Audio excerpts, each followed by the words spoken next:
मनसा गांव में एक लोहार रामगोपाल रहता था। उसका एक भरा पूरा परिवार था, जिसका लालन पालन करने के लिए उसे कई बार दिन रात काम करना पड़ता था। रोज की तरह आज भी काम पर जाने से पहले रामगोपाल ने अपना खाने का डिब्बा बांधने के लिए अपनी पत्नी से कहा। पत्नी जब डिब्बा लेकर आई तो रामगोपाल ने कहा, मुझे आज आने में देर हो जाएगी, शायद मैं रात को ही आऊं। इतना कहकर रामगोपाल अपने काम पर निकल गया। काम पर जाने का रास्ता एक जंगल से होकर गुजरता था। वहां जैसे ही रामगोपाल पहुंचा उसे कुछ आवाज सुनाई दी। जैसे ही रामगोपाल कुछ पास गया तो उसने देखा कि एक साधु भगवान का मंत्र जपने के साथ ही हंस रहा है।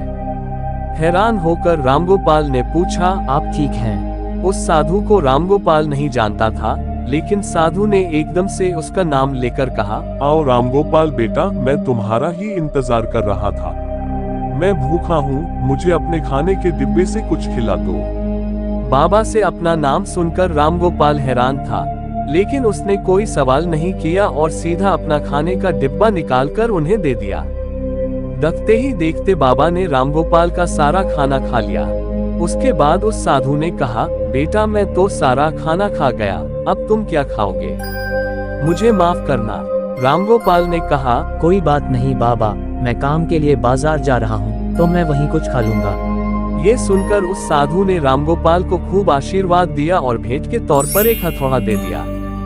रामगोपाल ने कहा, आपका आशीर्वाद काफी है, मैं इस हथौड़े का क्या करूंगा, इसे आप ही रखिए। साधु ने जवाब देते हुए कहा, बेटा यह मामूली हथौड़ा नहीं है, ये जादुई हथौड़ा है जो मेरे गुरु ने मुझे दिया था और अब मैं तुझे दे रहा हूँ, क्योंकि तुम्हारा दिल साफ है। इसका इस्तेमाल अच्छे कामों के लिए ही करना और किसी दूसरे के हाथ में इसे कभी मत देना।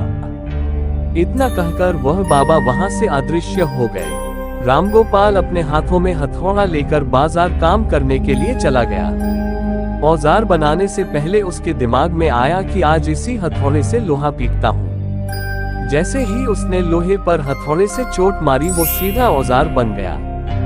दूसरी चोट में लोहे के बर्तन बन गए। रामगोपाल समझ गया कि यह सही में जादुई हथौड़ा है।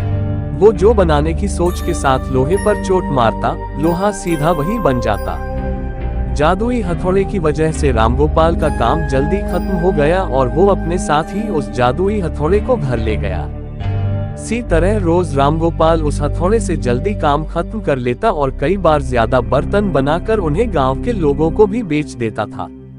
धीरे धीरे उसके घर के हालात पहले से कुछ ठीक होने लगे।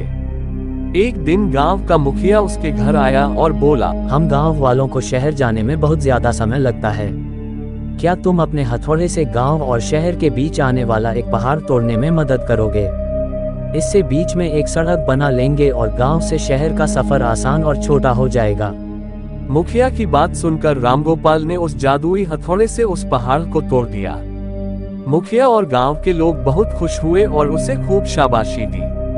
पहाड़ तोड़ने के बाद घर लौटते समय लोहार के मन में हुआ कि इस जादुई हथौड़े से मेरा काम जल्दी हो जाता है, लेकिन कुछ ज्यादा फायदा तो हो नहीं रहा है। इसी सोच में डूबे हुए लोहार घर जाने की जगह दुखी होकर जंगल की तरफ चला गया। उस जंगल में वही साधु बाबा लोहार को दोबारा दिखा। लोहार ने उन्हें अपने मन की सारी बातें बता दी।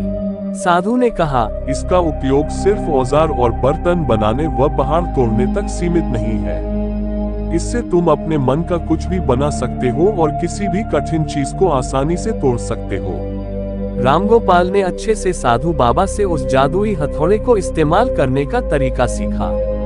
उसके बाद रामगोपाल ने बहुत धन कमाया। आज रामगोपाल एक अमीर आदमी बन गया है। अभी भी वो जब भी जरूरत महसूस होती है उस जादुई हथौड़े का इस्तेमाल कर लेता है।